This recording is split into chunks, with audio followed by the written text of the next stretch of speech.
In today's video, I'm going to teach you how to add your starting bank balance in Xero conversion balances 5 minutes. By the end, you'll have your opening bank balance set correctly so your reports and bank reconciliation line up from day one.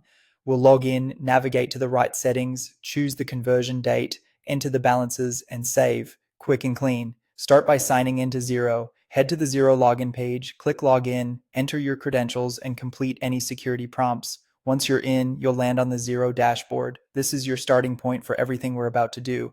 From the dashboard, look to the top menu and click Accounting. In the menu that opens, select Account Settings. This takes you into the area where you control your organization's accounting configuration. Here, find Advanced Accounting and choose Conversion Balances.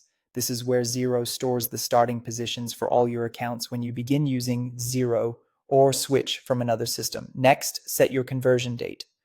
Click Conversion Date to choose it. The conversion date should be the date from which your Xero records become the official books. A practical tip: pick a date that matches a bank statement cutoff, like the last day before you start in Xero or the first day of a new month or financial year.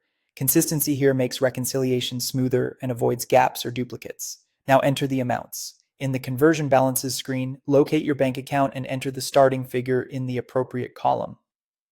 If your bank had a positive balance on the conversion date, that's typically a debit balance. If it was overdrawn, that's a credit. Use your bank statement as of the conversion date to get the exact number.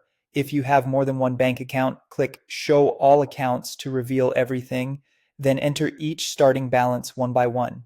Take a moment to confirm currency and make sure the figure reflects the balance at the exact conversion date, no future transactions included. When everything looks right, click Save.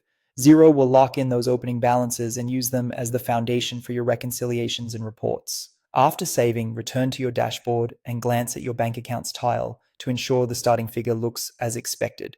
If something seems off, revisit conversion balances to adjust the number or verify the date you selected. That's it. You've added your starting bank balance in Xero's conversion balances, setting yourself up for accurate reconciliation and reliable reports from day one.